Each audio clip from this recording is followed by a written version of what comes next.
ಎಲ್ಲರಿಗೂ ನಮಸ್ಕಾರ ಸ್ನೇಹಿತರೆ. 2026 ಮಾರ್ಚ್ 3ರಂದು ಹೋಳಿ ಹುಣ್ಣಿಮೆ ಬಂದಿದೆ.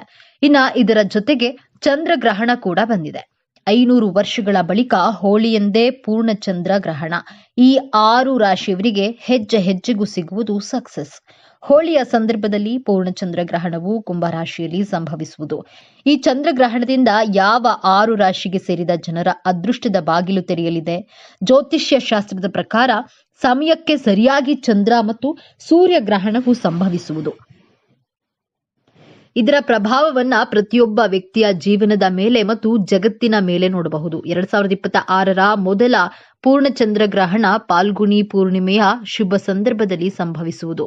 ಅಂದ್ರೆ ಹೋಳಿ ಹಬ್ಬದ ಸಂದರ್ಭದಲ್ಲಿ ಸಂಭವಿಸುವುದು. ಈ ಗ್ರಹಣವು 2026 ಮಾರ್ಚ್ 3ರ ಮಧ್ಯಾಹ್ನ 2:17ಕ್ಕೆ ಪ್ರಾರಂಭವಾಗಲಿದ್ದು ಸಂಜೆ 7:53ಕ್ಕೆ ಕೊನೆಗೊಳ್ಳಲಿದೆ. ಈ ಚಂದ್ರಗ್ರಹಣವು ಕುಂಭ ರಾಶಿಯಲ್ಲಿ ಸಂಭವಿಸುವುದು. ಈ ಚಂದ್ರಗ್ರಹಣದ ಸೃಷ್ಟಿಯಿಂದಾಗಿ ಕೆಲವು ರಾಶಿಗೆ ಸೇರಿದ ಜನರ ಅದೃಷ್ಟದ ಬಾಗಿಲು ತೆರೆಯಲಿದೆ. ಜೊತೆಗೆ ವೃತ್ತಿ ಜೀವನ ಹಾಗೂ ವ್ಯಾಪಾರ ವ್ಯವಹಾರಕ್ಕೆ ಸಂಬಂಧಿಸಿದಂತೆ ಅಪಾರ ಪ್ರಗತಿಯನ್ನ ಗಳಿಸುವಂತಹ ಶುಭಯೋಗವು ಕೂಡ ನಿರ್ಮಾಣಗೊಳ್ಳುವುದು. ಹಾಗೆ ನಿಮ್ಮ ಮನಸ್ಸು ಸಾಕಷ್ಟು ಸಂತೋಷದಿಂದಿರಲಿದೆ. ಆದ್ದರಿಂದ ಆ ಅದೃಷ್ಟಶಾಲಿ 6 ರಾಶಿಗಳು ಯಾವುವು ಎಂಬುದನ್ನ ತಿಳಿದುಕೊಳ್ಳುವ ಕುತೂಹಲ ನಿಮಗಿದ್ರೆ ಈ ವಿಡಿಯೋವನ್ನ ತಪ್ಪದೆ ಪೂರ್ತಿಯಾಗಿ ನೋಡಿ. ಆದ್ರೆ ಅದಕ್ಕೂ ಮುಂಚೆ ನೀವಿನ್ನು ನಮ್ಮ ಚಾನೆಲ್ಗೆ ಸಬ್ಸ್ಕ್ರೈಬ್ ಆಗಿಲ್ಲ ಅಂದ್ರೆ ಈಗಲೇ ಸಬ್ಸ್ಕ್ರೈಬ್ ಆಗಿ. ಹಾಗೆ ಈ ವಿಡಿಯೋ ಇಷ್ಟ ಆದ್ರೆ ಮರೆಯದೆ ಒಂದು ಲೈಕ್ ಕೊಡಿ. ವಿಡಿಯೋ ಸ್ಕಿಪ್ ಮಾಡದೆ ಕೊನೆ ತನಕ ನೋಡಿ. ಎಲ್ಲರೂ ಭಕ್ತಿಯಿಂದ ಜೈ ಚಂದ್ರದೇವ ಅಂತ ಕಾಮೆಂಟ್ ಮಾಡಿ. ಮೇಷರಾಶಿಯವರಿಗೆ ಶುಭವಾಗಲಿದೆ. ಈ ಅವಧಿಯಲ್ಲಿ ನೀವು ಆರ್ಥಿಕ ಲಾಭಗಳನ್ನ ಪಡೆಯುತ್ತೀರಿ. ಮುಂದಿನ 1 ತಿಂಗಳ ಒಳಗೆ ವ್ಯವಹಾರದಲ್ಲಿ ಉತ್ತಮ ಲಾಭ ಗಳಿಸುವಂತಹ ಸಾಧ್ಯತೆಗಳಿವೆ. ನೀವು ಯಾವುದೇ ಕೆಲಸ ಮಾಡಿದ್ರೂ ಅದರಲ್ಲಿ ನಿಮಗೆ ಯಶಸ್ಸು ಸಿಗುತ್ತದೆ. ನೀವು ಉದ್ಯೋಗದಲ್ಲಿದ್ದರೆ ನಿಮಗೆ ಬಡ್ತಿ ಮತ್ತು ಸಂಬಳ ಹೆಚ್ಚಾಗುವಂತಹ ಸಾಧ್ಯತೆ ಇದೆ. ಈ ರಾಶಿಯ ಸಂಪತ್ತಿನ ಮನೆ ಅಂದ್ರೆ 2ನೇ ಮನೆಯಲ್ಲಿ ಗಜಕೇಸರಿ ರಾಜಯೋಗವು ರೂಪುಗೊಳ್ಳುತ್ತದೆ. ಅಂತಹ ಪರಿಸ್ಥಿತಿಯಲ್ಲಿ ಈ ರಾಶಿಯಲ್ಲಿ ಜನಿಸಿದ ಜನರು ಆರ್ಥಿಕ ಬಿಕ್ಕಟ್ಟಿನಿಂದ ಪರಿಹಾರವನ್ನ ಪಡೆಯಬಹುದು. ಹಣಕ್ಕೆ ಸಂಬಂಧಿಸಿದ ಪ್ರತಿಯೊಂದು ಸಮಸ್ಯೆಗಳನ್ನ ಪರಿಹರಿಸಬಹುದು. ನಿಮ್ಮ ಜೀವನದಲ್ಲಿ ಸಂತೋಷವು ನಿಮ್ಮ ಬಾಗಿಲನ್ನ ತಟ್ಟಬಹುದು. ಹಣಕಾಸು ನಿರ್ವಹಣೆಗೆ ಸಂಬಂಧಿಸಿದಂತೆ ನೀವು ಕೆಲವು ನಿರ್ಧಾರಗಳನ್ನ ತೆಗೆದುಕೊಳ್ಳಬಹುದು. ವಿದೇಶಿ ವ್ಯಾಪಾರದಲ್ಲಿ ತೊಡಗಿರುವಂತಹ ಜನರು ಹಣಕಾಸಿನ ಲಾಭವನ್ನ ಪಡೆಯಬಹುದು. ಅನಗತ್ಯ ಖರ್ಚುಗಳನ್ನ ಕಡಿತಗೊಳಿಸುವಲ್ಲಿ ನೀವು ಯಶಸ್ವಿಯಾಗಬಹುದು. ಈ ಸಂದರ್ಭದಲ್ಲಿ ನೀವು ಉತ್ತಮ ಹಣವನ್ನ ಉಳಿಸಬಹುದು. ನಿಮ್ಮ ಜಾತಕದ 5ನೇ ಮನೆಯ ಅಧಿಪತಿ ಗುರು ಮತ್ತು 5ನೇ ಮನೆಯ ಅಧಿಪತಿಯ ದೃಷ್ಟಿ ಹಣದ ಮನೆಯ ಮೇಲೆ ಇರುತ್ತದೆ. ಅಂತಹ ಪರಿಸ್ಥಿತಿಯಲ್ಲಿ ಷೇರು ಮಾರುಕಟ್ಟೆಯಲ್ಲಿ ಹಣವನ್ನ ಹೂಡಿಕೆ ಮಾಡೋದ್ರಿಂದ ನೀವು ಸಾಕಷ್ಟು ಲಾಭ ಪಡೆಯಬಹುದು. ನೀವು ಕಳೆದುಕೊಂಡಂತಹ ಯಾವುದೇ ಹಣವನ್ನ ಸಹ ಮರಳಿ ಪಡೆಯಬಹುದು. ಮಿಥುನ ರಾಶಿ. ಶನಿದೇವನ ಶಶರಾಜ ಯೋಗದ ಪರಿಣಾಮದಿಂದಾಗಿ ಮಿಥುನ ರಾಶಿಯ ಜನರ ಸಮಸ್ಯೆಗಳು ಬಗೆಹರಿಯುತ್ತವೆ. ಆದಾಯದ ಮೂಲಗಳು ಹೆಚ್ಚಾಗಲಿವೆ. ಇದರೊಂದಿಗೆ 1 ತಿಂಗಳೊಳಗೆ ಆರ್ಥಿಕ ಲಾಭದ ಸಾಧ್ಯತೆ ಇದೆ. ವ್ಯಾಪಾರದಲ್ಲಿ ಪ್ರಗತಿ ಕಂಡುಬರಬಹುದು. ಈ ಸಮಯದಲ್ಲಿ ದಾಂಪತ್ಯ ಜೀವನಕ್ಕೂ ಶುಭವಾಗಲಿದೆ. ಚಂದ್ರನ ಸಂಚಾರವು ನಿಮ್ಮ ರಾಶಿಯ 9ನೇ ಮನೆಯಲ್ಲಿ ಅದೃಷ್ಟ ಮನೆಯಲ್ಲಿರುತ್ತದೆ ಮತ್ತು ಗುರುವು ಚಂದ್ರನ ದೃಷ್ಟಿಯನ್ನ ಹೊಂದುತ್ತಾನೆ. ಇದರಿಂದಾಗಿ ಈ ಮನೆಯಲ್ಲಿ ಗಜಕೇಸರಿ ರಾಜಯೋಗವು ರೂಪುಗೊಳ್ಳುತ್ತದೆ. ಭಾಗ್ಯ ಮನೆಯಲ್ಲಿ ಈ ಯೋಗ ಉಂಟಾಗೋದ್ರಿಂದ ಜೀವನದಲ್ಲಿ ಸಂತೋಷ ಮಾತ್ರ ಬರುತ್ತದೆ. ನಿಮ್ಮ ಮನಸ್ಸು ಶಾಂತವಾಗಿರುತ್ತೆ. ಅಂತಹ ಪರಿಸ್ಥಿತಿಯಲ್ಲಿ ನೀವು ಸರಿಯಾದ ನಿರ್ಧಾರವನ್ನು ತೆಗೆದುಕೊಳ್ಳಲು ಸಾಧ್ಯವಾಗುತ್ತೆ ಮತ್ತು ನೀವು ಬಯಸುವ ಯಾವುದೇ ಕೆಲಸವನ್ನ ಪ್ರಾರಂಭಿಸಲು ಸಾಧ್ಯವಾಗುತ್ತದೆ. ಇದು ವ್ಯವಹಾರವಾಗಿರ್ಲಿ ಅಥವಾ ಯಾವುದೇ ಇತರ ಕೆಲಸವಾಗಿರ್ಲಿ, ನೀವು ಅದರಲ್ಲಿ ಯಶಸ್ಸನ್ನ ಸಾಧಿಸಬಹುದು. ನೀವು ಹೊಸ ಕೆಲಸಕ್ಕೆ ಸೇರಲು ಬಯಸಿದ್ರೆ ಈ ಅವಧಿಯಲ್ಲಿ ಅದನ್ನ ಮಾಡುವುದು ಪ್ರಯೋಜನಕಾರಿ ಎಂದು ಸಾಬೀತುಪಡಿಸಬಹುದು. ಸಂತೋಷ ಮತ್ತು ಶಾಂತಿ ನಿಮ್ಮ ಬಾಗಿಲನ್ನ ತಟ್ಟಬಹುದು. ನಿಮ್ಮ ಮನೆಯಲ್ಲಿ ಯಾವುದೇ ಧಾರ್ಮಿಕ ಆಚರಣೆಗಳನ್ನ ಮಾಡಲು ಬಯಸಿದ್ರೆ ಅಥವಾ ಧಾರ್ಮಿಕ ಪ್ರವಾಸಕ್ಕೆ ಹೋಗಲು ಬಯಸಿದ್ರೆ ಈ ಅವಧಿಯಲ್ಲಿ ನೀವು ಬಹಳಷ್ಟು ಪ್ರಯೋಜನಗಳನ್ನ ಪಡೆಯಬಹುದು. ಕರ್ಕಾಟಕ ರಾಶಿಯ ಜನರು ಸಂಪತ್ತು ಮತ್ತು ಆಸ್ತಿಯಿಂದ ಲಾಭ ಪಡೆಯುತ್ತಾರೆ. ಈ ಸಮಯದಲ್ಲಿ ನೀವು ಹಠಾತ್ ಆರ್ಥಿಕ ಲಾಭವನ್ನು ಪಡೆಯಬಹುದು. ನೀವು ಎಲ್ಲೋ ಹೂಡಿಕೆ ಮಾಡುವ ಬಗ್ಗೆ ಯೋಚಿಸ್ತಾ ಇದ್ರೆ ಈ ಸಮಯ ನಿಮಗೆ ಸೂಕ್ತವಾಗಿದೆ. ಆಸ್ತಿಗೆ ಸಂಬಂಧಿಸಿದ ಏಳಿಗೆಯನ್ನು ನೀವು ಕಾಣುವಿರಿ. ಕಟಕ ರಾಶಿಗೆ ಸೇರಿದ ಜನರು ಜೀವನದಲ್ಲಿ ಸಾಕಷ್ಟು ಸಂತೋಷಮಯವಾದ ಬದಲಾವಣೆಗಳನ್ನು ನೋಡಬಹುದು. ಈ ಸಮಯದಲ್ಲಿ ನಿಮಗೆ ವಿಶೇಷವಾಗಿ ಹೆಚ್ಚಿನ ಪ್ರಗತಿ ದೊರಕುವುದು. ನಿಮ್ಮ ಕಠಿಣ ಪರಿಶ್ರಮಕ್ಕೆ ಈ ಸಂದರ್ಭದಲ್ಲಿ ನೀವು ಉತ್ತಮ ಫಲಿತಾಂಶವನ್ನು ಪಡೆಯುವಿರಿ ಮತ್ತು ನಿಮ್ಮ ವೃತ್ತಿ ಜೀವನದಲ್ಲಿ ನೀವು ದೊಡ್ಡ ಯಶಸ್ಸನ್ನ ಪಡೆಯುವ ಯೋಗವಿದೆ. ಕೇತುವಿನ ಪ್ರಭಾವದಿಂದಾಗಿ ನೀವು ಸಾಕಷ್ಟು ಧೈರ್ಯಶಾಲಿಗಳಾಗುವಿರಿ. ಇದರಿಂದಾಗಿ ನೀವು ಯಾವುದೇ ರೀತಿಯ ಕಠಿಣ ಪರಿಸ್ಥಿತಿಯನ್ನು ಎದುರಿಸಲು ಸಾಧ್ಯವಾಗಬಹುದು. ಈ ಸಮಯದಲ್ಲಿ ಕಟಕ ರಾಶಿಗೆ ಸೇರಿದ ಜನರ ಆರೋಗ್ಯದಲ್ಲಿ ಸಾಕಷ್ಟು ಸುಧಾರಣೆಗಳನ್ನು ನೋಡಬಹುದಾಗಿದೆ ಮತ್ತು ನೀವು ಕಿರಿಯ ಸಹೋದರ ಮತ್ತು ಸಹೋದರಿಯರ ಸಂಪೂರ್ಣ ಬೆಂಬಲವನ್ನ ಪಡೆಯುವಿರಿ. ಧಾರ್ಮಿಕ ಕಾರ್ಯಗಳಲ್ಲಿ ಭಾಗವಹಿಸಲು ನಿಮಗೆ ಉತ್ತಮ ಅವಕಾಶಗಳು ಲಭಿಸುವುದು. ಇದರಿಂದಾಗಿ ಮಾನಸಿಕ ಶಾಂತಿಯನ್ನ ಸಹ ಹೊಂದೋದ್ರೊಂದಿಗೆ ನೀವು ಸಂತೃಷ್ಟ ಜೀವನ ನಡೆಸುವಿರಿ. ಈ ಅವಧಿಯಲ್ಲಿ ಅದೃಷ್ಟದ ಸಂಪೂರ್ಣ ಬೆಂಬಲ ಪಡೆಯುವುದರಿಂದಾಗಿ ನಿಮ್ಮ ಅಪೂರ್ಣ ಕೆಲಸಗಳೆಲ್ಲವೂ ಪೂರ್ಣಗೊಳ್ಳಲಿದೆ. ಕುಂಭರಾಶಿ. ಶನಿದೇವನ ಶಶರಾಜ್ಯ ಯೋಗ ರಚನೆಯಿಂದಾಗಿ ಕುಂಭರಾಶಿಯ ಜನರು ಆರ್ಥಿಕ ಲಾಭಗಳನ್ನು ಪಡೆಯಲಿದ್ದಾರೆ. ನೀವು ಕೆಲಸ ಮಾಡ್ತಿದ್ರೆ ಬೇರೊಂದು ಉದ್ಯೋಗದಿಂದ ನಿಮಗೆ ಆಫರ್ ಸಿಗಬಹುದು. ವ್ಯಾಪಾರದ ಪರಿಸ್ಥಿತಿಗಳು ಸುಧಾರಿಸುತ್ತವೆ ಮತ್ತು ಎಲ್ಲೆಡೆ ಲಾಭ ಇರುತ್ತದೆ. ಹೋಳಿ ಹಬ್ಬದ ದಿನದಂದು ನಿಮ್ಮ ಜಾತಕದ 4ನೇ ಮನೆಯಲ್ಲಿ ಗಜಕೇಸರಿ ರಾಜಯೋಗ ಇರುತ್ತದೆ. ಈ ಭಾವವು ಮನೆಯ ಪರಿಸರ, ತಾಯಿ, ಭೂಮಿ, ಕಟ್ಟಡ ಇತ್ಯಾದಿಗಳೊಂದಿಗೆ ಸಂಬಂಧ ಹೊಂದಿದೆ. ಅಂತಹ ಪರಿಸ್ಥಿತಿಯಲ್ಲಿ ಗಜಕೇಸರಿ ರಾಜಯೋಗ ಈ ರಾಶಿಚಕ್ರ ಚಿಹ್ನೆಯ ಜನರಿಗೆ ಅನುಕೂಲಕರವೆಂದು ಸಾಬೀತುಪಡಿಸಬಹುದು.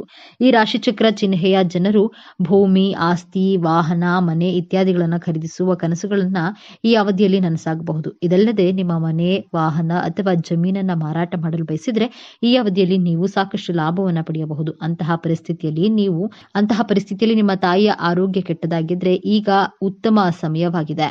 ನೀವು ಹೂಡಿಕೆ ಮಾಡುವಂತಹ ಬಗ್ಗೆ ಯೋಚಿಸ್ತಾ ಇದ್ರೆ ಅದನ್ನ ಸ್ವಲ್ಪ ಸಮಯದವರೆಗೆ ಮಾಡೋದ್ರಿಂದಾಗಿ ನಿಮಗೆ ಲಾಭವಾಗುತ್ತದೆ. ಧನುರಾಶಿಗೆ ಸೇರಿದ ಜನರಿಗೆ ಅತ್ಯಂತ ಹೆಚ್ಚಿನ ಲಾಭದಾಯಕವಾಗಿರುವುದು. ಈ ಸಂದರ್ಭದಲ್ಲಿ ಧನುರಾಶಿಗೆ ಸೇರಿದ ಜನರು ಯಾವುದಾದ್ರೂ ವಾಹನ ಅಥವಾ ಆಸ್ತಿಯನ್ನು ಗಳಿಸುವ ಯೋಗವು ಕೂಡ ನಿರ್ಮಾಣಗೊಳ್ಳುವುದು. ಜೊತೆಗೆ ಧನುರಾಶಿಗೆ ಸೇರಿದ ಜನರ ಆದಾಯದಲ್ಲಿ ಅತ್ಯಂತ ಹೆಚ್ಚಿನ ವೃದ್ಧಿಯನ್ನ ಈ ಸಂದರ್ಭದಲ್ಲಿ ನೀವು ನೋಡಬಹುದಾಗಿದೆ. ಜೊತೆಗೆ ಈ ಅವಧಿಯಲ್ಲಿ ಧನುರಾಶಿಗೆ ಸೇರಿದ ಜನರು ಹೂಡಿಕೆಯನ್ನ ಮಾಡೋದ್ರಿಂದ ಅತ್ಯಂತ ಹೆಚ್ಚಿನ ಲಾಭವನ್ನು ಪಡೆಯುವ ಯೋಗವು ಕೂಡ ನಿರ್ಮಾಣಗೊಳ್ಳುವುದು. ಹಾಗೆ ಈ ಅವಧಿಯಲ್ಲಿ ಧನಾತ್ಮಕವಾಗಿ ಹೊಸ ಮಾರ್ಗಗಳನ್ನ ಧನುರಾಶಿಗೆ ಸೇರಿದ ಜನರು ಪಡೆಯಲಿದ್ದಾರೆ. ಜೊತೆಗೆ ಈ ಸಂದರ್ಭದಲ್ಲಿ ಧನುರಾಶಿಗೆ ಸೇರಿದ ಜನರ ಆರೋಗ್ಯ ಮತ್ತು ಪರಾಕ್ರಮದಲ್ಲಿ ಬಹಳಷ್ಟು ವೃದ್ಧಿ ಕೂಡ ಆಗಬಹುದು. ಇದರೊಂದಿಗೆ ಈ ಚಂದ್ರಗ್ರಹಣದಿಂದಾಗಿ ಸುಖ, ಶಾಂತಿ ನೆಲೆಸುವುದು ಮತ್ತು ಸಾಕಷ್ಟು ಸಕಾರಾತ್ಮಕ ವಾತಾವರಣವು ಕೂಡ ನಿರ್ಮಾಣಗೊಳ್ಳುವುದು. ಹಾಗೆ ಧನುರಾಶಿಗೆ ಸೇರಿದ ಜನರು ಈ ಸಂದರ್ಭದಲ್ಲಿ ಯಾವುದಾದ್ರೂ ದೊಡ್ಡ ಗುರಿಯನ್ನ ತಲುಪುವಲ್ಲಿ ಯಶಸ್ಸನ್ನ ಗಳಿಸುವ ಸಂಭವವು ಬಹಳಷ್ಟು ವೃದ್ಧಿಯಾಗಲಿದೆ. ಮಕರ ರಾಶಿಗೆ ಸೇರಿದ ಜನರಿಗೆ ಅತ್ಯಂತ ಹೆಚ್ಚಿನ ಶುಭ ಫಲಗಳ ಪ್ರಾಪ್ತಿಯನ್ನ ಹೊಂದುವಂತೆ ಮಾಡಲಿದೆ. ಈ ಸಮಯದಲ್ಲಿ ಕೆಲಸವನ್ನ ಮಾಡುವ ಮಕರ ರಾಶಿಗೆ ಸೇರಿದ ಜನರು ಕೆಲಸಕ್ಕೆ ಸಂಬಂಧಿಸಿದಂತೆ ಹೊಸ ಅವಕಾಶಗಳನ್ನು ಪಡೆಯುವರು. ಜೊತೆಗೆ ಈ ಅವಧಿಯಲ್ಲಿ ಮಕರ ರಾಶಿಗೆ ಸೇರಿದ ಜನರಿಗೆ ದೇಶ ವಿದೇಶಕ್ಕೆ ಪ್ರಯಾಣಿಸುವಂತಹ ಅತ್ಯುತ್ತಮವಾದ ಅವಕಾಶಗಳು ಕೂಡ ದೊರಕುವುದು. ಜೊತೆಗೆ ಮಕರ ರಾಶಿಗೆ ಸೇರಿದ ಜನರು ಈ ಸಂದರ್ಭದಲ್ಲಿ ಯಾವುದಾದ್ರೂ ಐಷಾರಾಮಿ ವಸ್ತುಗಳನ್ನು ಖರೀದಿಸುವಂತಹ ಸಾಧ್ಯತೆ ಕೂಡ ಬಹಳಷ್ಟು ವೃದ್ಧಿಯಾಗಲಿದೆ. ಹಾಗೆ ಈ ಅವಧಿಯಲ್ಲಿ ಶುಭ ಪ್ರಭಾವದಿಂದಾಗಿ ಮಕರ ರಾಶಿಗೆ ಸೇರಿದ ಜನರಿಗೆ ಆದಾಯವನ್ನ ಹೆಚ್ಚಿಸಲು ನಿಮಗೆ ಹೊಸ ಮಾರ್ಗಗಳು ಗೋಚರಿಸುವುದರಿಂದ ನೀವು ಅತ್ಯಂತ ಹೆಚ್ಚಿನ ಧನ ಸಂಪತ್ತನ್ನು ಗಳಿಸಬಹುದಾಗಿದೆ. ಜೊತೆಗೆ ಈ ಸಂದರ್ಭದಲ್ಲಿ ನಿಮ್ಮ ಆರ್ಥಿಕ ಸ್ಥಿತಿಯು ಸಾಕಷ್ಟು ಸುಧಾರಿಸುವುದು. ಇದರೊಂದಿಗೆ ಈ ಅವಧಿಯಲ್ಲಿ ಮಕರ ರಾಶಿಗೆ ಸೇರಿದ ಜನರ ಗೌರವ, ಖ್ಯಾತಿ ಹಾಗೂ ಪ್ರತಿಷ್ಠೆಯಲ್ಲಿ ಸಾಕಷ್ಟು ವೃದ್ಧಿಯನ್ನ ನೀವು ನೋಡಬಹುದಾಗಿದೆ. ಸಿಂಹರಾಶಿಗೆ ಸೇರಿದ ಜನರಿಗೆ ಹೆಚ್ಚು ಲಾಭವನ್ನ ಗಳಿಸುವಂತೆ ಮಾಡಲಿದೆ. ಈ ಸಂದರ್ಭದಲ್ಲಿ ಸಿಂಹರಾಶಿಗೆ ಸೇರಿದ ವಿದ್ಯಾರ್ಥಿಗಳು ಸ್ಪರ್ಧಾತ್ಮಕ ಪರೀಕ್ಷೆಗೆ ತಯಾರಿಯನ್ನು ನಡೆಸ್ತಾ ಇದ್ರೆ ಅದರಲ್ಲಿ ಯಶಸ್ಸು ಗಳಿಸುವಂತಹ ಸಾಧ್ಯತೆಯು ಕೂಡ ಬಹಳಷ್ಟು ವೃದ್ಧಿಯಾಗುವುದು. ಈ ಅವಧಿಯಲ್ಲಿ ಸಿಂಹರಾಶಿಗೆ ಸೇರಿದ ಜನರಿಗೆ ವಿಶೇಷ ಅಪಾರ ಲಾಭ ದೊರಕುವಂತಹ ಯೋಗವು ಕೂಡ ನಿರ್ಮಾಣಗೊಳ್ಳಲಿದೆ. ಹಾಗೆ ಈ ಸಮಯದಲ್ಲಿ ಕೆಲಸವನ್ನ ಹುಡುಕ್ತಿರುವಂತಹ ಈ ರಾಶಿಗೆ ಸೇರಿದ ಜನರಿಗೆ ಉತ್ತಮ ಉದ್ಯೋಗ ದೊರಕುವ ಸಾಧ್ಯತೆಯು ಕೂಡ ಬಹಳಷ್ಟು ಹೆಚ್ಚಾಗಿರುವುದು. ಜೊತೆಗೆ ಸಿಂಹರಾಶಿಗೆ ಸೇರಿದ ಜನರು ಈ ಸಂದರ್ಭದಲ್ಲಿ ವ್ಯವಹಾರವನ್ನ ಮಾಡ್ತಿದ್ರೆ ನಿಮಗೆ ಉತ್ತಮ ಧನ ಲಾಭವಾಗುವ ಸಾಧ್ಯತೆಯು ಕೂಡ ಬಹಳಷ್ಟು ವೃದ್ಧಿಯಾಗಲಿದೆ. ಜೊತೆಗೆ ಈ ಸಂದರ್ಭದಲ್ಲಿ ಸಿಂಹರಾಶಿಗೆ ಸೇರಿದ ಜನರಿಗೆ ವ್ಯವಹಾರಕ್ಕೆ ಸಂಬಂಧಿಸಿದಂತೆ ಹೊಸ ಅವಕಾಶಗಳ ಪ್ರಾಪ್ತಿಯೂ ಕೂಡ ಆಗುವುದು. ಈ ವರ್ಷ 2026 ಮಾರ್ಚ್ 3ರಂದು ಶಕ್ತಿಶಾಲಿ ಹೋಳಿ ಹುಣ್ಣಿಮೆ ಬಂದಿದೆ. ಜೊತೆಗೆ ಚಂದ್ರಗ್ರಹಣ ಕೂಡ ಬಂದಿದೆ. ಇಂತಹ ಶಕ್ತಿಶಾಲಿಯ ಈ ದಿನ ಸ್ನಾನದ ನೀರಿಗೆ ಯಾವ 2 ವಸ್ತು ಬೆರೆಸಿ ಸ್ನಾನವನ್ನ ಮಾಡಬೇಕು. 1 ಲೋಟ ಹಾಲಿನಿಂದ ಹಾಗೂ ಕಲ್ಲುಪ್ಪಿನಿಂದ ಯಾವ ಕೆಲಸ ಮಾಡಿದರೆ ನಿಮ್ಮ ಸಮಸ್ಯೆಗಳು 48 ಗಂಟೆಯಲ್ಲಿ ತೀರುತ್ತವೆ. ಮಹಾಲಕ್ಷ್ಮಿ ಹಾಗೂ ಲಲಿತಮ್ಮನವರ ಅನುಗ್ರಹಕ್ಕೋಸ್ಕರ ಯಾವ 2 ನಾಮಗಳನ್ನ ದೀಪ ಬೆಳಗಿಸುವಾಗ ಹೇಳಿಕೊಳ್ಬೇಕೆಂದು ಇವತ್ತಿನ ಈ ವಿಡಿಯೋದಲ್ಲಿ ಸಂಪೂರ್ಣವಾಗಿ ತಿಳಿಸಿಕೊಡ್ತೇವೆ. ಬನ್ನಿ. ಅದಕ್ಕೂ ಮುಂಚೆ ನೀವಿನ್ನು ಚಾನಲ್ಗೆ ಸಬ್ಸ್ಕ್ರೈಬ್ ಆಗಿಲ್ಲ ಅಂದ್ರೆ ಈಗಲೇ ಸಬ್ಸ್ಕ್ರೈಬ್ ಆಗಿ, ಹಾಗೆ ವಿಡಿಯೋಗೆ ಲೈಕ್ ಮಾಡಿ, ವಿಡಿಯೋ ಸ್ಕಿಪ್ ಮಾಡದೆ ಕೊನೆ ತನಕ ನೋಡಿ. ಎಲ್ಲರೂ ಭಕ್ತಿಯಿಂದ ಜೈ ಚಂದ್ರದೇವ ಅಂತ ಕಮೆಂಟ್ ಮಾಡಿ. ಈ ದಿನ ಬ್ರಹ್ಮ ಮುಹೂರ್ತದಲ್ಲಿ ಎದ್ದು ವಿಷ್ಣು ದೇವರ ಧ್ಯಾನ ಮಾಡಿ, ಗಂಗಾ ಜಲವಿರುವ ನೀರಿನಿಂದ ಸ್ನಾನ ಮಾಡಿ ಮತ್ತು ಧ್ಯಾನ ಮಾಡಿ. ಸಾಧ್ಯವಾದರೆ ಗಂಗಾ ಸ್ನಾನ ಮಾಡಿ. ನಂತರ ಸೂರ್ಯ ದೇವರಿಗೆ ಪೂಜೆ ಮತ್ತು ನೀರನ್ನ ಅರ್ಪಿಸುವ ಪ್ರತಿಜ್ಞೆಯನ್ನ ತೆಗೆದುಕೊಳ್ಳಿ. ಸೂರ್ಯ ದೇವರ ಮಂತ್ರಗಳನ್ನ ಪಠಿಸಿ ಮತ್ತು ಸೂರ್ಯ ಚಾಲಿಸಾವನ್ನ ಪಠಿಸಿ. ವಿಷ್ಣುವನ್ನ ಭಕ್ತಿಯಿಂದ ಪೂಜಿಸಿ ಮತ್ತು ವಿಷ್ಣು ಸಹಸ್ರನಾಮವನ್ನ ಓದಿ. ಪೂಜೆ ಮುಗಿದ ನಂತರ ಹರಿಯುವ ನೀರಿನಲ್ಲಿ ಎಳ್ಳನ್ನ ತೇಲಿಬಿಡಿ. ಈ ದಿನ ಎಳ್ಳಿನಿಂದ ಕೆಲವು ಕಾರ್ಯಗಳನ್ನು ಮಾಡುವ ಮೂಲಕ ಮನೆಗೆ ಅದೃಷ್ಟ ಬರುತ್ತದೆ. ಹಾಗೂ ಈ ದಿನ ಬಡವರಿಗೆ ಅಥವಾ ಬ್ರಾಹ್ಮಣರಿಗೆ ದಾನ ಮಾಡಿ ಅವರ ಆಶೀರ್ವಾದವನ್ನ ಪಡೆಯಿರಿ. ತುಂಬಾ ಶಕ್ತಿಯುತವಾದದ್ದು. ಈ ದಿನಗಳಂದು ಮಾಡುವಂತಹ ಪರಿಹಾರಗಳು, ಯಾವುದೇ ಅನುಷ್ಠಾನಗಳು ಶೀಘ್ರವಾಗಿ ಸ್ವಲ್ಪ ಬೇವಿನ ಎಲೆಗಳು ಹಾಗೂ 3 ಚಿಟಿಕೆಯಷ್ಟು ಅರಿಶಿನವನ್ನ ಸ್ನಾನದ ನೀರಿಗೆ ಬೆರೆಸಿ ಸ್ನಾನವನ್ನ ಮಾಡಿದ್ರೆ ದೇಹದಲ್ಲಿನ ಎಲ್ಲ ನೆಗೆಟಿವ್ ಎನರ್ಜಿಗಳು ಹೊರಟು ಹೋಗುತ್ತವೆ. ಜನರ ಕೆಟ್ಟ ಕಣ್ಣಿನ ದೃಷ್ಟಿ ಕಡಿಮೆಯಾಗಿ ಅದೃಷ್ಟ ದೇಹಕ್ಕೆ ವಿಶೇಷ ಚೇತನ ಕೂಡಿ ಬರುತ್ತದೆ. ಸ್ನಾನದ ನಂತರ ಆ ಎಲೆಗಳನ್ನ ಎಸೆಯಬೇಕು. ಈ ದಿನದಂದು ಪೂಜೆ, ಜಪ, ತಪಸ್ಸು, ದಾನ ಮಾಡುವುದು ಬಹಳ ಮುಖ್ಯ. ಈ ದಿನ ಗಂಗಾ ಸ್ನಾನ ಮಾಡುವುದರಿಂದ ಸರ್ವ ಪಾಪಗಳಿಂದ ಮುಕ್ತಿ ಸಿಗುತ್ತದೆ. ಈ ದಿನ ಪೂರ್ವಜರಿಗೆ ನೈವೇದ್ಯ ಅರ್ಪಿಸುವ ಮೂಲಕ ಪಿತೃದೋಷ ನಿವಾರಣೆಯಾಗುತ್ತದೆ. ಈ ದಿನ ಪೂರ್ವಜರ ಹೆಸರಿನಲ್ಲಿ ದಾನ ಮಾಡೋದ್ರಿಂದ ಪೂರ್ವಜರು ಸಂತುಷ್ಟರಾಗುತ್ತಾರೆ. ಈ ದಿನದ ಪೂಜೆಯಿಂದ ಅಪಾರ ಫಲಿತಾಂಶ ಸಿಗುತ್ತದೆ. ಇನ್ನು ಎರಡನೆಯದಾಗಿ, ಮನೆಯಲ್ಲಿ ಯಾರೇ ದೀಪ ಹಚ್ಚಲಿ, ಬೆಳಿಗ್ಗೆ ಹಾಗೂ ಸಂಜೆ 2 ಸಮಯದಲ್ಲೂ ನಿಮಗೆ ಎಷ್ಟು ಸಮಯ ಸಾಧ್ಯವಾಗುತ್ತೋ ಅಷ್ಟು ಸಮಯ ಈ 2 ವಿಶೇಷ ನಾಮಗಳನ್ನ ಹೇಳಿಕೊಳ್ಳಿ. ಇದರಿಂದ ಲಲಿತಾ ದೇವಿಯ ಅನುಗ್ರಹ ಪ್ರಾಪ್ತಿಯಾಗುತ್ತೆ. ನಿಮ್ಮೆಲ್ಲ ಕಷ್ಟಗಳು ಈ ದಿನ ಶಕ್ತಿಯಿಂದ ಶೀಘ್ರವಾಗಿ ದೂರವಾಗುತ್ತದೆ. 2 ನಾಮಗಳನ್ನು ಮೊದಲು ಒಂದು ಪುಸ್ತಕದಲ್ಲಿ ಬರೆದಿಟ್ಟುಕೊಳ್ಳಿ. ಈ ನಾಮಗಳು ಹೀಗಿವೆ: ಸಮುದ್ರ ರಾಜತನಯಾಯೇ ನಮೋ ನಮಃ. ಈ ಒಂದು ನಾಮವನ್ನ ಲಕ್ಷ್ಮೀ ದೇವಿಯನ್ನ ನೋಡುತ್ತಾ ಹೇಳಿದ್ರೆ ಲಕ್ಷ್ಮಿಯ ಕೃಪೆಯಿಂದ ನಿಮ್ಮ ಕೋರಿಕೆಗಳು ನೆರವೇರುತ್ತವೆ. ಮಹಾಲಕ್ಷ್ಮಿ ಅಮ್ಮನವರಿಗೆ ಈ ದಿನವೆಂದ್ರೆ ಬಲು ಪ್ರಿಯ. ಈ ದಿನ ಅಮ್ಮನವರ ಪ್ರೀತಿಗೋಸ್ಕರ ಪಾಯಸ ಪ್ರೀತಿಯಿಂದ ನೈವೇದ್ಯವಾಗಿ ಮಾಡಿ ಅರ್ಪಿಸಿ ಅಮ್ಮನವರಿಗೆ ನಮಸ್ಕಾರ ಮಾಡಿಕೊಳ್ಳಿ. ಹಾಗೆಯೇ ಲಲಿತಾ ದೇವಿಯನ್ನ ಸ್ಮರಿಸಿಕೊಂಡು ಈ ಒಂದು ನಾಮವನ್ನ ಹೇಳ್ಕೋಬೇಕು: ಓಂ ಶ್ರೀ ಮಾತಾ ಶ್ರೀ ಮಹಾರಾಜ್ಞಿ ಶ್ರೀಮತ್ ಸಿಂಹಾಸನೇಶ್ವರಿ ನಮಃ. 2 ನಾಮಗಳನ್ನ ಬೆಳಿಗ್ಗೆ ಹಾಗೂ ಸಂಜೆ 2 ಸಮಯದಲ್ಲೂ ದೀಪಾರಾಧನೆ ಮಾಡುವಾಗ ಹೇಳಿಕೊಳ್ಬೇಕು. ಜ್ಯೋತಿಷ್ಯ ಶಾಸ್ತ್ರದ ಪ್ರಕಾರ ಈ ದಿನದಂದು ದಾನ ಮಾಡುವುದು ತುಂಬಾ ಪ್ರಯೋಜನಕಾರಿ ಎಂದು ಪರಿಗಣಿಸಲಾಗಿದೆ. ಈ ದಿನದಂದು ಬಡವರಿಗೆ ಆಹಾರವನ್ನ ದಾನ ಮಾಡೋದ್ರಿಂದ ಜೀವನದಲ್ಲಿ ಸಂತೋಷ ಮತ್ತು ಸಮೃದ್ಧಿ ಉಂಟಾಗುತ್ತದೆಂದು ನಂಬಲಾಗಿದೆ. ಕೆಲಸಗಳಲ್ಲಿ ಬರುವ ಅಡೆತಡೆಗಳಿಂದ ಮುಕ್ತಿ ಸಿಗುತ್ತದೆ. ಇದಲ್ಲದೆ ಈ ದಿನ ಇರುವೆಗಳಿಗೆ ಸಕ್ಕರೆಯನ್ನ ಆಹಾರವಾಗಿ ನೀಡಿದರೆ ಲಕ್ಷ್ಮೀ ದೇವಿ ಪ್ರಸನ್ನಳಾಗುತ್ತಾಳೆ. ಇನ್ನು ಮೂರನೆಯದಾಗಿ, ಒಂದು ಹಳದಿ ಬಟ್ಟೆಗೆ ನಿಮ್ಮ ಕೈನಿಂದ ದೊಡ್ಡ ಅಂದ್ರೆ ಕಲ್ಲುಪ್ಪನ್ನ 1 kgಯಷ್ಟು ತುಂಬಿಸಿ ಮೂಟೆಯ ರೀತಿ ಕಟ್ಟಿ ನಿಮ್ಮ ಮನೆಯ ಯಾವುದೇ ಕೋಣೆಯಲ್ಲಿ ಈಶಾನ್ಯ ದಿಕ್ಕಿಗೆ ನೇತು ಹಾಕಬೇಕು. ಮೂಟೆಯನ್ನ ನೇತು ಹಾಕುವಾಗ ಯಾವ ಸಮಸ್ಯೆಗೆ ಪರಿಹಾರ ಬೇಕೆಂದು ಮನಸ್ಸಿನಲ್ಲಿಯೇ ಕೇಳಿಕೊಳ್ಬೇಕು. ಕಲ್ಲುಪ್ಪಿಗೆ ಪರಿಹಾರ ಶಾಸ್ತ್ರದಲ್ಲಿ ವಿಶೇಷ ಮಹತ್ವವಿದೆ. ಉಪ್ಪಿನಿಂದ ಮಾಡುವ ಪರಿಹಾರಗಳು ಶೀಘ್ರವಾಗಿ ಫಲ ಕೊಡುತ್ತವೆ. ಈಶಾನ್ಯದಲ್ಲಿ ನೇತು ಹಾಕಿದ ಉಪ್ಪಿನ ಮೂಟೆಯನ್ನ 48 ಗಂಟೆಗಳ ಕಾಲ ಯಾರೂ ಕೂಡ ಸ್ಪರ್ಶ ಮಾಡಬಾರದು, ಕದಲಿಸಬಾರದು. 48 ಗಂಟೆಗಳು ಆದ ನಂತರ ಆ ಮೂಟೆಯನ್ನ ಹರಿಯುವ ನೀರಿನಲ್ಲಿ ಅಥವಾ ಯಾರೂ ಓಡಾಡದೇ ಇರುವ ಜಾಗದಲ್ಲಿ ಹಾಕಿ ಮನೆಗೆ ಬರಬೇಕು.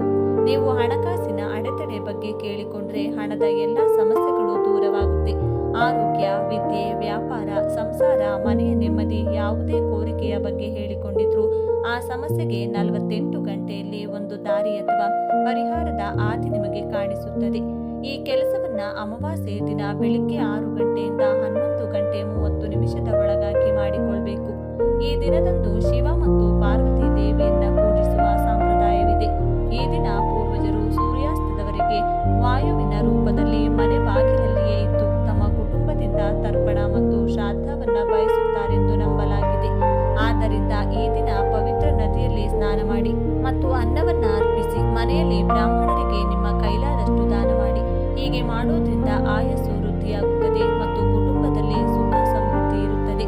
ಇನ್ನು ಕೊನೆಯದಾಗಿ 4ನೆಯದಾಗಿ, 1 ಲೋಟ ಆಗಿನಿಂದ ರಾತ್ರಿ ಸಮಯ ಈ ಚಿಕ್ಕ ಕೆಲಸ ಮಾಡಿದ್ರೆ ನಿಮ್ಮ ಯಾವುದೇ ಕಠಿಣ ಕೋರಿಕೆಗಳಿರಲಿ ಲಲಿತಾ ದೇವಿಯ ಅನುಗ್ರಹದಿಂದ ನೆರವೇರುತ್ತದೆ. ದೇಹಕ್ಕೆ ವಿಶೇಷ ಬಲ, ಜೀವನಕ್ಕೆ ಅದ್ಭುತ ಅದೃಷ್ಟ ಪ್ರಾಪ್ತಿಯಾಗುತ್ತದೆ. ಏನ್ ಮಾಡಬೇಕು? ರಾತ್ರಿ 7 ಗಂಟೆಯಿಂದ 10 ಗಂಟೆಯ ಒಳಗೆ ಈ ಕೆಲಸವನ್ನ ಮಾಡಬೇಕು. 1 ಲೋಟ ಹಾಲನ್ನ ನಿಮ್ಮ ಕೈನಲ್ಲಿಡಿದು ಶ್ರೀ ಲಲಿತಾ ದೇವಿಯನ್ನ ಸ್ಮರಿಸಬೇಕು. ನಂತರ 5 ನಿಮಿಷಗಳ ಕಾಲ ಆ ಹಾಲನ್ನ ದೇವರ ಕೋಣೆಯಲ್ಲಿಟ್ಟು ನಂತರ ಮನೆಯವರೆಗೆ ಚಂದ್ರನ ಬೆಳಕಿನಲ್ಲಿಡಬೇಕು. ಲಲಿತಾ ಸಹಸ್ರನಾಮ ಪಾರಾಯಣ ಮಾಡಿ ಅಥವಾ ಮೊಬೈಲ್ನಲ್ಲಿ ಹಾಕಿಕೊಂಡು ಈ ಸಮಯದಲ್ಲಿ ನೀವು ಕೇಳಬೇಕು. ಸಹಸ್ರನಾಮ ಪೂರ್ಣವಾದ ನಂತರ ಮತ್ತೆ ಹಾಲನ್ನ ದೇವರ ಕೋಣೆ ಮನೆಯಲ್ಲಿ 5 ನಿಮಿಷಗಳ ಕಾಲ ಇಟ್ಟು ಮನೆಯ ಸದಸ್ಯರು ಆ ಒಂದು ಹಾಲನ್ನ ಪ್ರಸಾದದ ರೂಪದಲ್ಲಿ ಸ್ವೀಕರಿಸಬೇಕು. ಇದರಿಂದ ಚಂದ್ರನ ಅನುಗ್ರಹ, ಲಲಿತಾಮ್ಮನವರ ಅನುಗ್ರಹ ಪ್ರಾಪ್ತಿಯಾಗುತ್ತೆ. ನಿಮ್ಮ ಕೆಲಸ ಆಗುತ್ತದೋ ಇಲ್ಲವೋ ಎಂಬ ಕ್ಲಾರಿಟಿ ನಿಮಗೆ ಸಿಗುತ್ತದೆ. ಯಾವುದಾದರೂ ಕೋರಿಕೆ ಕೇಳಿ ಈ ವಿಧಾನವನ್ನ ಪಾಲಿಸಿದ್ರೆ ಆ ಕೋರಿಕೆಗೆ ಇರುವಂತಹ ಅಡ್ಡಿಗಳು ದೂರವಾಗುತ್ತದೆ.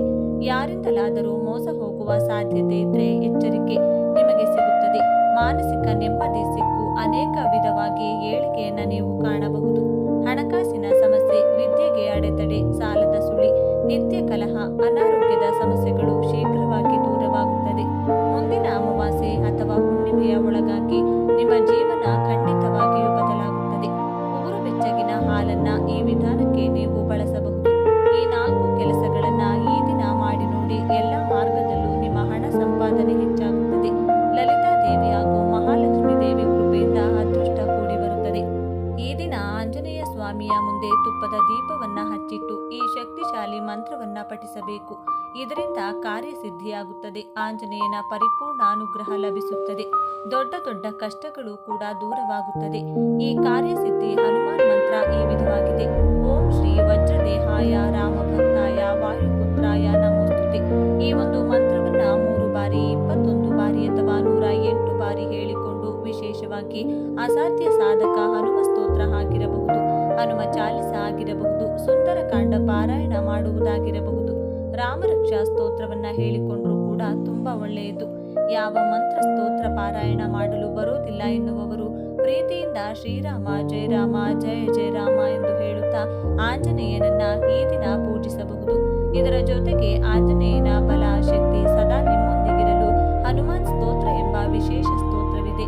ಇದನ್ನ ಒಂದು ಸಲ ಕೇಳಿದ್ರೆ, ಬರೆದರೆ ಅಥವಾ ಓದಿದ್ರೆ ಸರ್ವ ಶಕ್ತಿಗಳು ನಿಮ್ಮ ಜೊತೆಗೆ ಇರುತ್ತದೆ.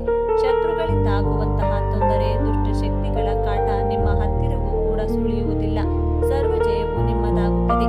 ಇದೆಲ್ಲದರ ಜೊತೆಗೆ ಆಂಜನೇಯ ಸ್ವಾಮಿಗೆ ಈ ದಿನ ಒಂದು ಚಿಕ್ಕ ವಸ್ತುವನ್ನ ನೀಡಿದ್ರೆ, ಮಾತು ಸರಿಯಾಗಿ ಸ್ಪಷ್ಟವಾಗಿ ಮಾತನಾಡಲು ಬರದ ಮಕ್ಕಳಿಗೆ ಸ್ಪಷ್ಟ ಮಾತು ಬರುತ್ತದೆ.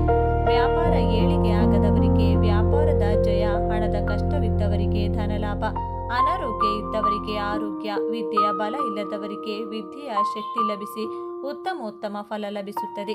ಇಷ್ಟೆಲ್ಲ ಫಲ ನೀಡುವಂತಹ ವಸ್ತು ಯಾವುದೆಂದ್ರೆ ಗಂಟೆ. ಈ ದಿನದಂದು ಮರೆಯದೆ ನೀವಾಗಿರಬಹುದು ಅಥವಾ ಚಿಕ್ಕ ಮಕ್ಕಳ ಕೈನಲ್ಲಾಗಿರಬಹುದು, ಒಂದು ಚಿಕ್ಕ ಗಂಟೆಯನ್ನ ದೇಗುಲಕ್ಕೆ ಕೊಡಿ ಅಥವಾ ಕೊಡಿಸಿ. ಇದರಿಂದ ಶುಭ ಫಲಗಳು ಪ್ರಾಪ್ತಿಯಾಗುತ್ತದೆ.